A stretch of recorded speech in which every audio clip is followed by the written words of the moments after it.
नमस्कार, आदाब। आप सभी को राजकुमार सरोज की तरफ से सुबह की पहली किरण का प्यार भरा नमस्कार। दोस्तों, जैसा कि आप जानते हैं, इस वक्त हम भदोही जिले की दिन भर की छोटी व बड़ी खबरों पर नज़र डालते हैं। तो आइए शुरुआत करते हैं भदोही जिले की दिन भर की फटाफट खबरों की। थाना चौरी के अंतर्गत ममहर बाजार में विशाल बरगद का वृक्ष अचानक गिर गया। आपको हम जानकारी दे दें कि रमईपुर गांव निवासी पन्नालाल सरोज का पुत्र पंकज 18 वर्षीय, जो कि धान की कुटाई करने के लिए अपनी मशीन को लेकर जा रहा था, तभी अचानक बरगद का विशाल वृक्ष गिर गया। जहां विशाल वृक्ष गिरने से वह पूर्ण रूप से दब गया। आपको बता दें कि इस घटना की जानकारी जैसे ही पुलिस को हुई, तुरंत मौके पर पहुंची पुलिस ने पंकज को बाहर निकालने के लिए पुलिस को काफ़ी मशक्क़त का सामना करना पड़ा। आपको बता दें कि पंकज को बाहर निकालने के लिए जेसीबी का भी प्रयोग करना पड़ा है। काफ़ी घंटों की मशक्क़त के बाद जब पंकज को बाहर निकाला गया तो उन्हें निजी अस्पताल में ले गए, जहां डॉक्टरों ने पंकज को मृत घोषित कर दिया। आपको जानकारी दे दें कि इस घटना की जानकारी जैसे ही परिवारजनों को हुई, वैसे ही परिवारजनों में कोहरा मच गया। वहीं क्षेत्रीय लोगों का कहना है कि विशाल वृक्ष का पेड़ लगभग 100 वर्ष के करीब होने वाला था, लेकिन आज अचानक पंकज के मौत का लेकिन बन गया बरगद का पेड़। शमशान घाटों की दशा लगातार खराब होती जा रही है। जैसा कि आप जानते हैं, इस वैश्विक महामारी में ना जाने कितने लोग इस मौत के काल के गाल में समाते जा रहे हैं। इसका अंदाज़ा लगा पाना काफ़ी मुश्किल है। हालांकि कोरोना के इस वैश्विक महामारी पे सरकार ने काफ़ी अंकुश लगाने का प्रयास किया, लेकिन सफलताएं ज़्यादातर सरकार को नहीं मिली है। हालांकि मौतों की संख्या में थोड़ी गिरावट जरूर आई है, लेकिन शमशानों घाटों का दृश्य देख करके ऐसा लगता है कि अभी भी वही मंजर चल रहा है जो बीते कुछ दिन पूर्व मंजर शमशान घाटों पे चल रहा था। 3 घंटे के दौर पर लगभग 10 से ज़्यादा 100 की चिता जलाई गई है। हम आपको बता दें कि 100 को जलाने के लिए जब परिवार के लोग उस शमशान घाट पर पहुंच रहे हैं तो वहां की गंदगी व बदबू से एकदम पस्त हो गए हैं। लोगों का कहना है कि इस वैश्विक महामारी में जिस प्रकार से लोगों की मौत हो रही है, ऐसे में साफ सफाई का अभियान सरकार को जरूर चलाना चाहिए, क्योंकि जिस प्रकार से मौतों की संख्या में इतनी तेज़ी से बढ़ोतरी हुई थी, वैसे शमशान घाटों में शव को जलाते जलाते हर एक जगह से लगातार बदबू दे रहा है। ऐसे में अगर इस शमशान घाट का साफ सफाई नहीं कराया गया तो इस अंतिम क्रियाकर्म करने वाले परिवारजनों को कोई ना कोई बीमारी का शिकार होना पड़ेगा। शमशान घाट पर अंतिम क्रियाक्रम करने वाले मल्लाहों का कहना है कि आज भी 100 की संख्या में कमी नहीं हुई है, लेकिन सरकार अपने इस महामारी में अपनी जान को छुड़ाने के लिए सिर्फ मोटे मोटे वादे व जो कि झूठे खोखले बातें कर रही है। अगर मौत नहीं होती तो ऐसे शमशान घाटों पर इतनी ज़्यादा तादाद में लाशों की एक लंबी अंबार देखने को नहीं मिलती। ऐसे यह साफ साफ पता चल रहा है कि सरकार के दिखने के दांत कुछ और हैं और खाने के दांत कुछ और हैं। कुछ ऐसी ही कहानी शमशान घाटों की तस्वीर बयां कर रही है। ज्ञानपुर नगर पंचायत में स्थित हॉस्टल चौराहे के नाम को संशोधन करके शहीद सुलभ उपाध्याय चौराहा बनाया गया है। हम आपको जानकारी दे दें कि शहीद सुलभ उपाध्याय एक नौजवान व्यक्ति जो कि भारत माँ की रक्षा करने में अपनी प्राणों की आहूति दिया था। इसी बात को लेकर के जो कि हॉस्टल चौराहे का नाम बदल करके शहीद सुलभ उपाध्याय चौराहा घोषित किया गया था। हम आपको यह भी बता दें कि इसी शहीद सुलभ उपाध्याय चौराहे पर जो कि शहीद सुलभ उपाध्याय का चौक बनाया गया था, लेकिन चौक पर अभी स्मारक नहीं रखा गया था। ते कई महीनों पूर्व जो कि जोरदार टक्कर मारने से शहीद सुलभ चौक पूर्ण रूप से टूटकर क्षतिग्रस्त हो गया है।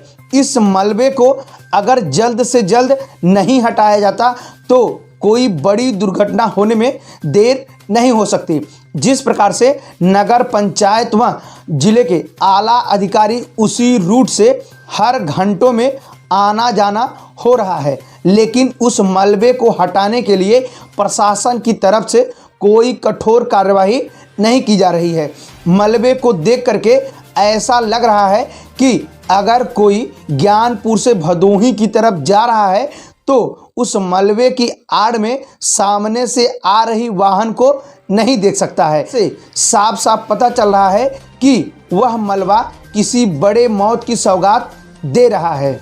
भारत माँ की रक्षा करने के लिए शहीद हुए सुलभ उपाध्याय के नाम की सिर्फ बड़ी बड़ी बातें करने के लिए जिले के सभी विधायक व प्रशासन हैं, लेकिन उनके नाम पे स्थापित किया गया चौक का निर्माण आज तक नहीं हो पाया पूर्ण।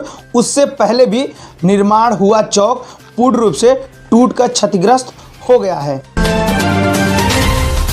कोरोना के संक्रमणों की संख्या में बीते कुछ दिनों से हल्की सी गिरावट देखने को मिली है, लेकिन हम आपको बता दें कि जिस प्रकार से आम जनमानस की जिंदगी बीत रही थी, ऐसे इस वैश्विक महामारी में आम जनमानस की जिंदगी बीतना मुश्किल सा दिखाई दे रहा है। जिस प्रकार से सरकार की लगातार लॉकडाउन की संख्याओं में काफ़ी तेज़ी से बढ़ोतरी हो रहा है, ऐसे में आम जनमानस अपनी पेट को भरण पोषण करने के लिए काफ़ी मुश्किलों का सामना करना पड़ रहा है।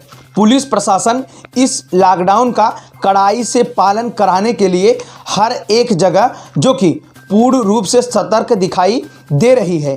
इस पूर्ण लॉकडाउन में भी सरकार ने शादी समारोह का कार्यक्रम की छूट दी है। ऐसे में शादी समारोह में शामिल हो रहे नात रिश्तेदार लोग बाज़ारों में खरीदारी करने के लिए जा रहे हैं, लेकिन बाज़ारों में खरीदारी के नाम पर मनमानी तरीके से ओवर रेटिंग करके ग्राहकों से पैसा वसूला जा रहा है।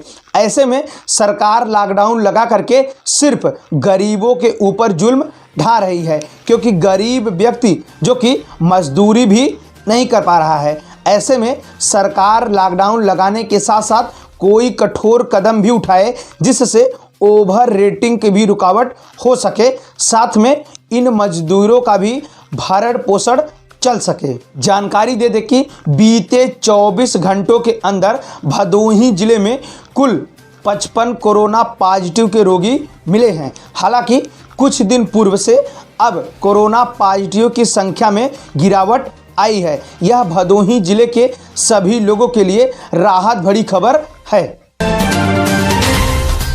क्यों पेड़ों की पूजा करने वाले देश में ऑक्सीजन कमी पड़ रही है? हम आपको बता दें कि भदोही जिले के शिक्षक राष्ट्रपति पुरस्कृत अशोक कुमार ने बीते कुछ दिनों से अब नीम के पेड़ों पर मां की चुनरिया बांधना शुरू कर दिया है। उनका कहना है कि मां की चुनरिया अगर नीम के पेड़ों में बांध दी जाएगी तो शायद वृक्षों की कटाई करने वालों के ऊपर थोड़ी सी इन वृक्षों के ऊपर रहम आ सकती है। हम आपको यह भी बता दें कि अशोक कुमार भदोही जिले के ऐसे शिक्षक हैं जो रोजाना एक पौधों का वृक्षारोपण करते हैं। उनका कहना है कि जिस प्रकार से अपनी घरों की सुंदरता बढ़ाने के लिए लोग बड़े बड़े महलों में फर्नीचरों का काम कराते हैं, ऐसे में उन वृक्षों की कटाई की जा रही है जो वृक्ष ऑक्सीजन के लिए हम सभी को एक समान ऑक्सीजन देते हैं, लेकिन वृक्षों की कटाई करने वाले व प्रशासनिक अधिकारी इस पर अमल नहीं कर रहे हैं। लगातार जिले में हर एक जगह वृक्षों की कटाई चलती है, फिर भी प्रशासन इस पर चुप्पी साधकर बैठा रहता है। उनका कहना है कि अगर वृक्ष ही नहीं रहेंगे तो हम नहीं जी सकते हैं। ऐसे में वृक्षों का आप सदा रक्षा करें व वृक्षों की कटाई पर रोक लगाएं।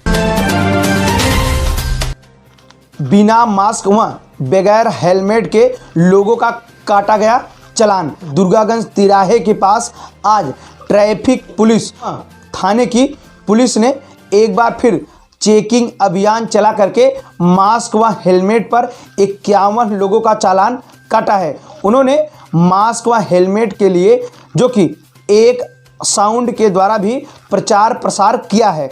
लोगों से अनुरोध किया है कि लॉकडाउन की तिथियों में जो कि फिर बढ़ोतरी कर दी गई है, ऐसे में आप अपने घरों में रहें।